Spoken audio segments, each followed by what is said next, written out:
Good morning, viewers, and welcome to this edition of the Economy and Politics Show, October 21st, 2020.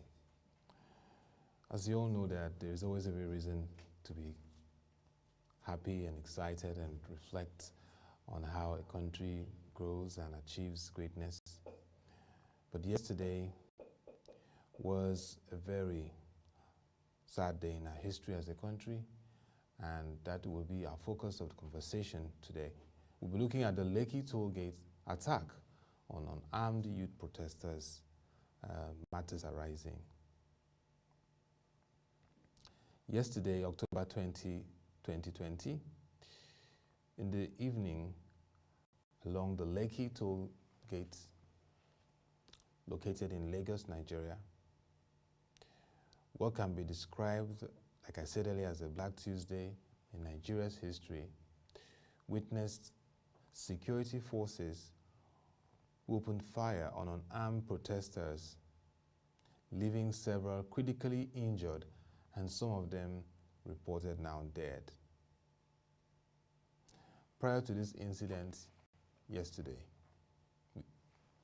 the Lagos State Governor, Mr. Babajide Sanwo-Olu, announced a 24-hour curfew in the state.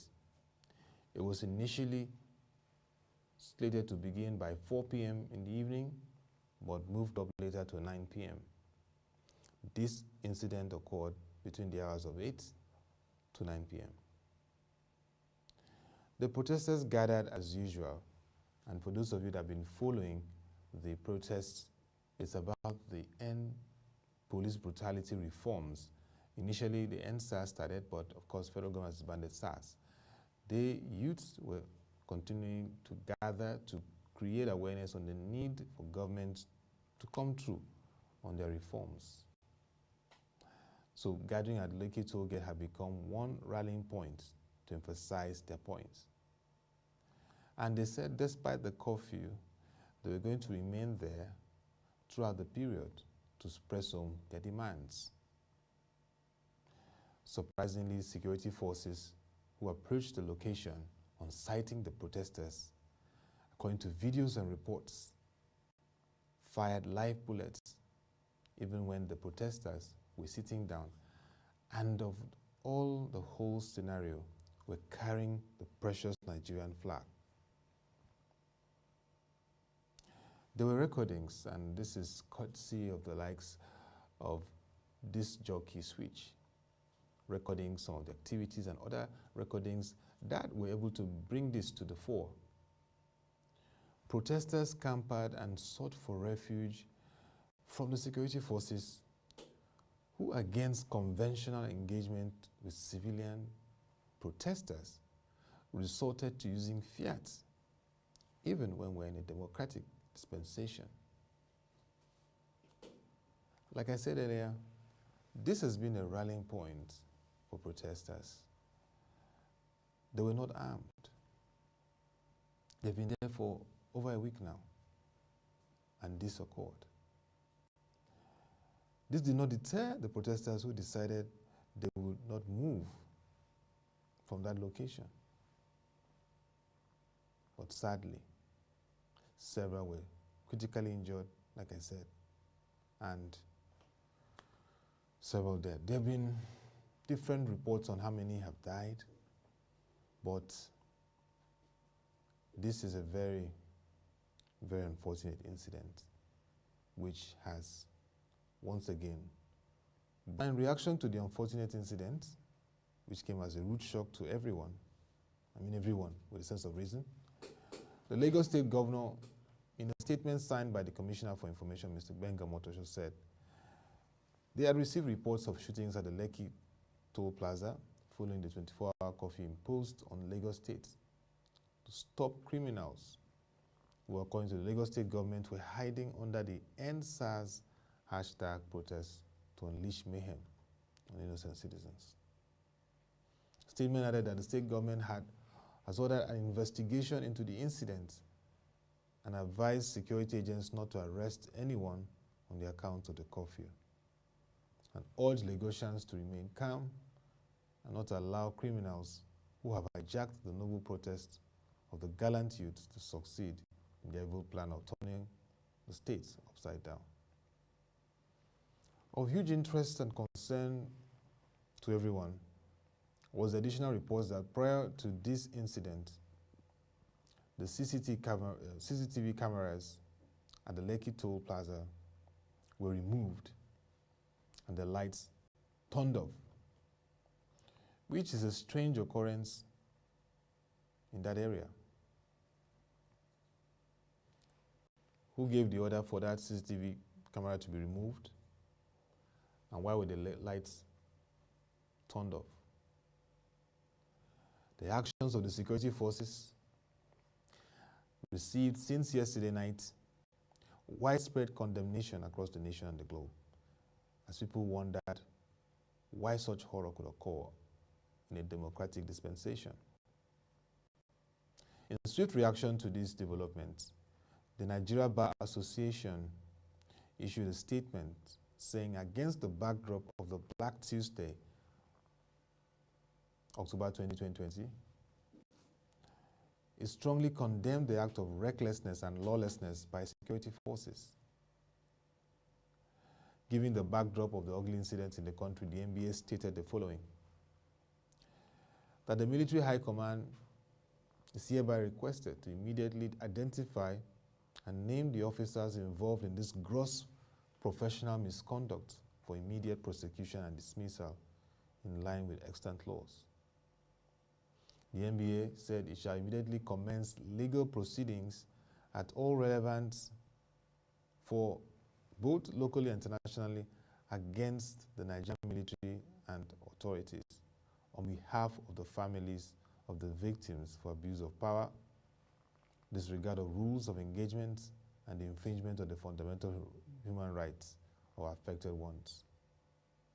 The NBA said, given the degenerating nature of the crisis, an emergency meeting of the National Executive Committee, which is the highest decision-making body of the NBA, will be convened within the next 48 hours to review the state of the nation and take other appropriate steps to decisively deal with the situation and prevent the nation from further going adrift.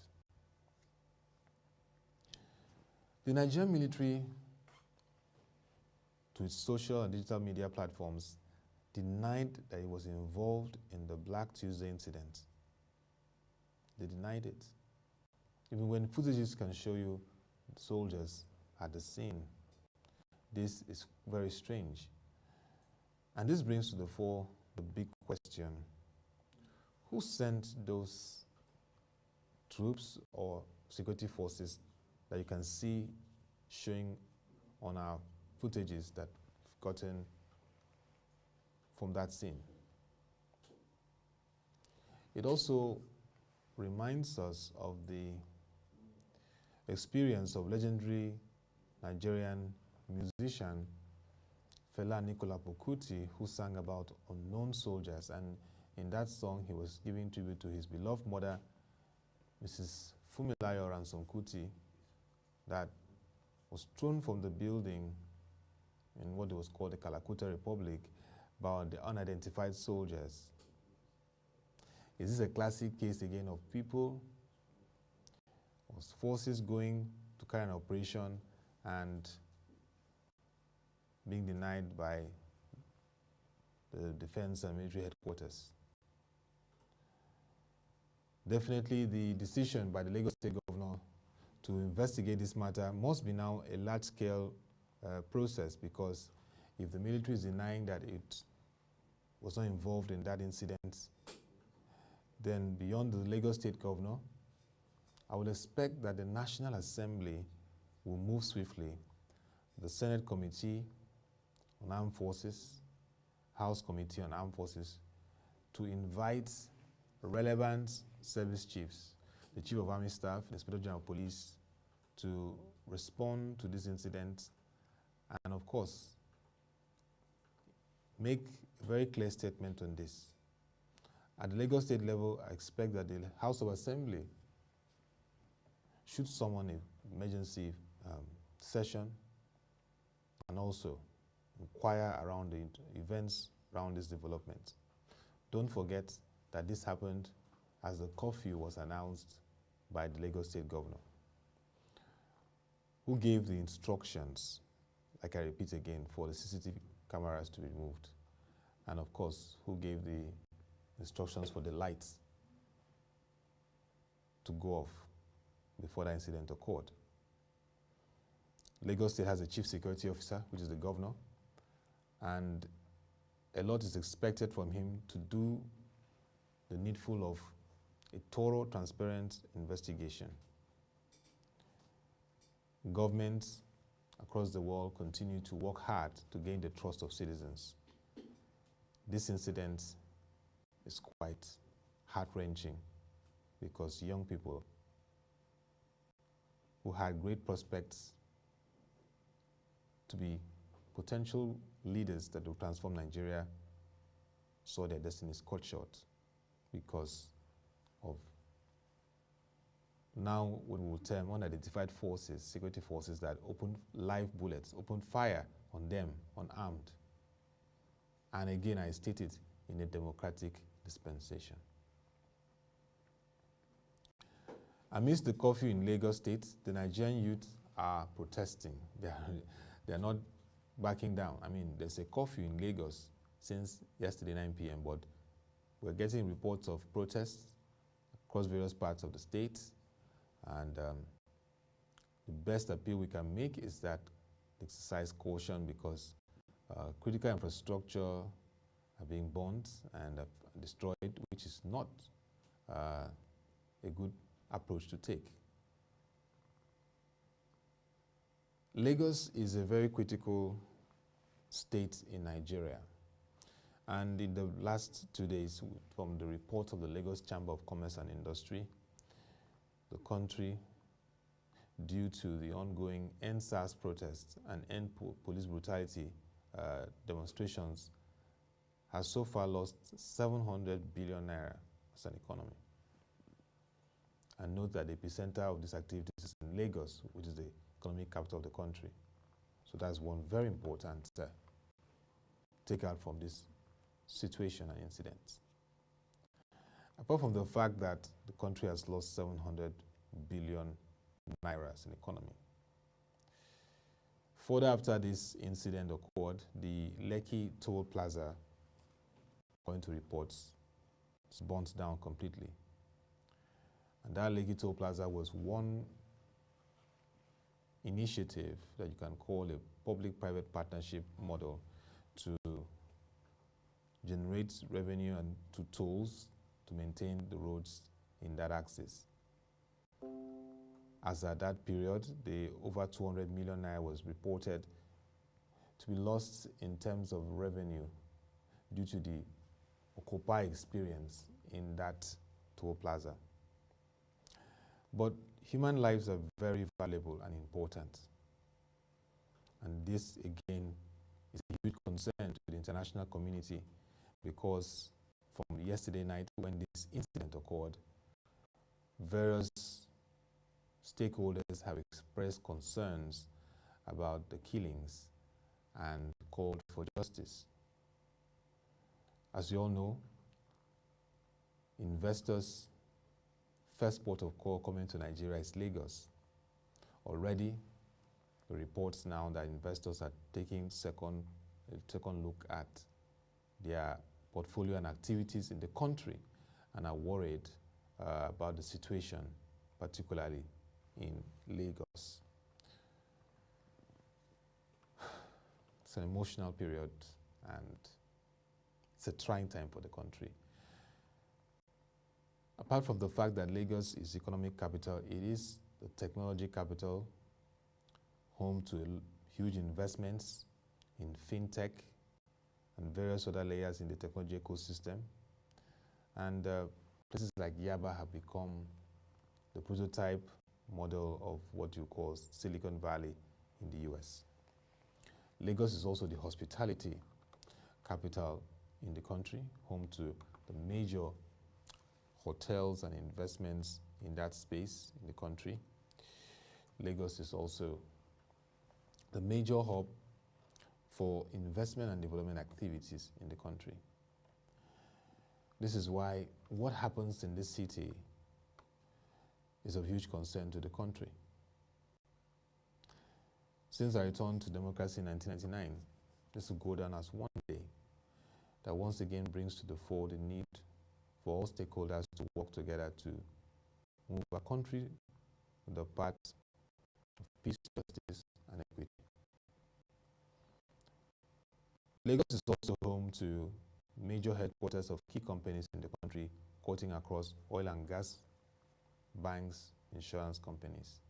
And there were also reports that several banks and offices along the Lekki axis were burnt down because of the activities of what we can now describe as miscreants who took advantage of the fracas that occurred earlier. This is not the kind of experience that we need at this time. We need, as we push for reforms in the country's police force, a much better engagement between government and the citizens on ways to resolve issues. Already with this incident, it will cost the Lagos economy and financial market millions of dollars, because apart from being the home base of head offices of companies, Lagos is the financial and capital market base in Nigeria.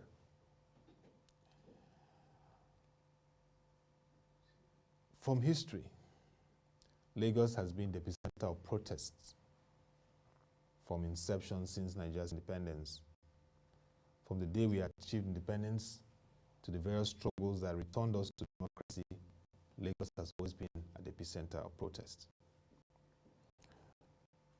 Apart from that, Lagos is the only city in the country that reflects Nigeria, because this is where almost, if not all, the ethnic nationalities coexist.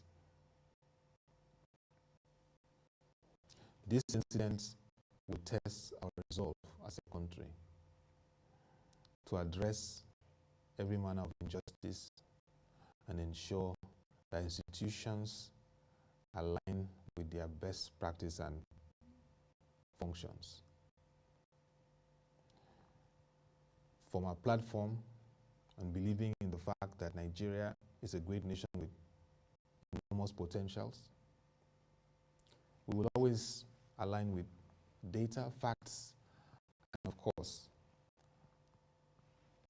intelligent and informed analysis to guide and also profile solutions to policymakers and to also appeal to all Nigerians in this period. Emotions, I know, are really going wild, but we appeal to our youth in this period to utilize more of engagement, and also those who are trying to take advantage of this situation to foment trouble, not just in Lagos or across the country, to desist from such actions, as the government, Lagos State government, has promised to investigate this matter.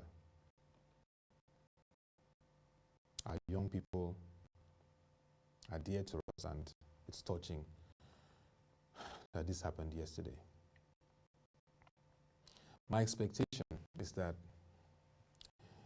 we will ensure that the Lagos State governor unravels who assigned those security forces. The Nigerian army have to take an internal audit and open up its process for audit if it denies that none of its soldiers were involved in that activity. There are several insinuations, but we just want a thorough process of investigation. This is a great chance to win the confidence of the citizens. And I believe that the Lagos State government, and indeed the president and all key players, will want to once again reassure Nigerians that every life matters. We expect, just like the Senate has said, that the president will address the country. It's become very important to address. Some people may try to analyze the address, but a broadcast that speaks to the challenges of the nation, the need to reform once again the police force, the progress steps taken, and reassurance that the military and the police and all security forces will deploy civil engagements than application of fiat and force on citizens, especially peaceful protesters. There have been peaceful protests across the country in the last 2 weeks, and we also acknowledge that there are miscreants that are trying to undermine the whole process. But under no circumstance was yesterday's incident justifiable. And so all our non-governmental organizations, NGOs, and civil society groups have this opportunity to also join in the advocacy to ensure that all those who were involved in this action yesterday are brought to book. It is nice to hear that the Nigeria Bar Association has also made a statement and will go further to make the advocacy and the necessary legal steps to ensure that there's redress for all those affected. I pay tribute today to all those that lost their lives at the Lekki Tollgate incident. I describe it as a big, unfortunate incident to our nation, but an opportunity for us to rally to this and insist that we deserve good governance, we deserve peaceful coexistence, and we deserve more in terms of security and protection as taxpayers and citizens of the country. We once again implore the government of Lagos State and, of course, the presidency to continue to engage and carry out the necessary steps and process to ensure that the nation is not, the essence of our nation is not destroyed. Apart from the curfew in Lagos State, curfews have also been announced in Ekiti State, in Abia State, and we expect that this already Edo State was the first to announce when there was a jailbreak which led to the state governor, Mr. Ottoabasi announcing the curfew. As it stands, definitely there will be so much engagement of the military forces, but it is important that in engaging, the use of force is avoided against the citizens. A very classical example is the US, where the Black Lives Matter protest erupted when George Floyd, an African American, died as a result of a very unprofessional conduct of a police officer in the US, kneeling on his neck and avoiding him the ability to breathe, and they carried out this act on him till he died. Tempers fled and people protested, even to the point of almost invading and getting to the White House, which is the home of the president. Remember that President Donald Trump had to go into the bunkers to seek refuge. Soldiers came out, but they were very cautious not to open fire on the citizens. So if the Nigerian military has denied this, we expect the total investigation, a thorough one from the state governor, and even going further, a very open and transparent investigation where the media can come in and we get all the whole details of what happened, because this must send a very clear message to every stakeholder in the country that every Nigerian life matters and people have a right to peaceful protest, and that the government is serious about leading Nigerians through every challenging period. Even when people disagree on issues, their security and safety is very important. And so, from President Muhammadu Buhari to the National Assembly, to the state government, that's Lagos, and the State House of Assembly, We expect action, we expect proactive steps, because this incident, Black Tuesday of October 2020, a very unfortunate incident, must never happen again in our nation.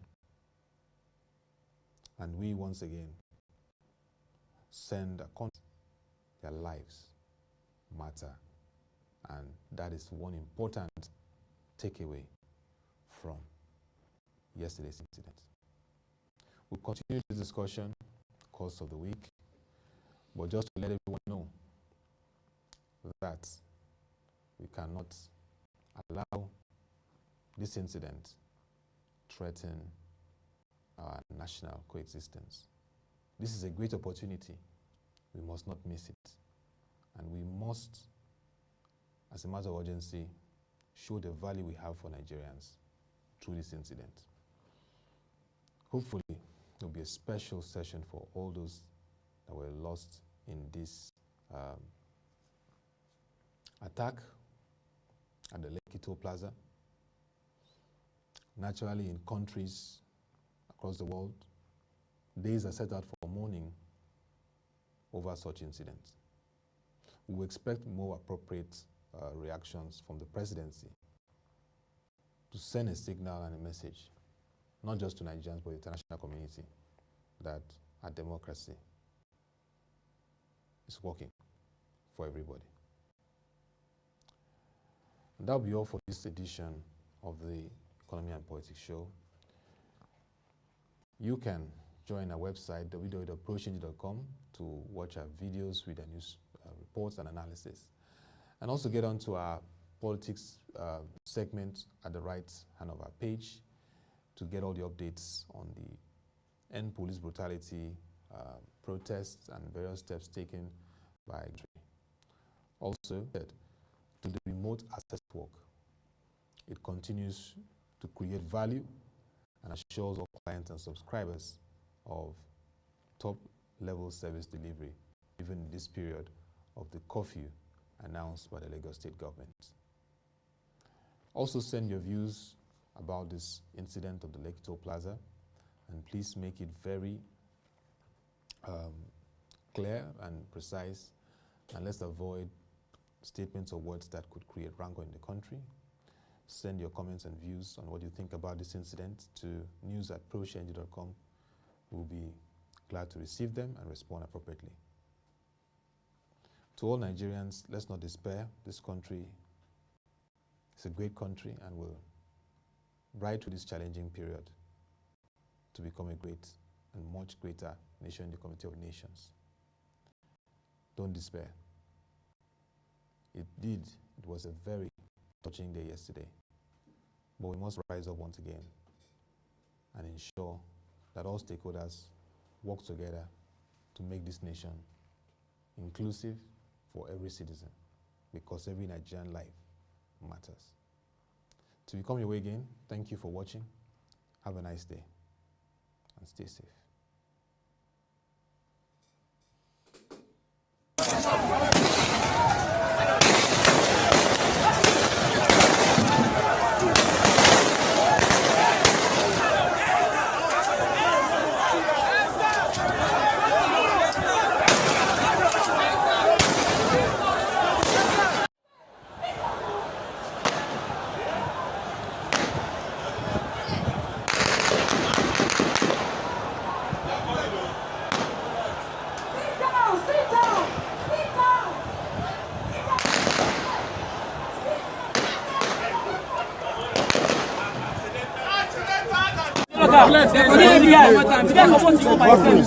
This is somebody that survived. They shot the person's leg, right?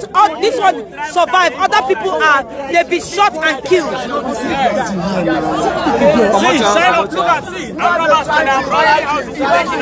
Okay, look, if anybody can assist us, if you live close to Lekki gates, please, I don't know, maybe a group can come if you can help. Please be your brother's keeper. They need to remove this bullet from this boy's leg so that they don't cut this boy's leg so that it doesn't get infected, please.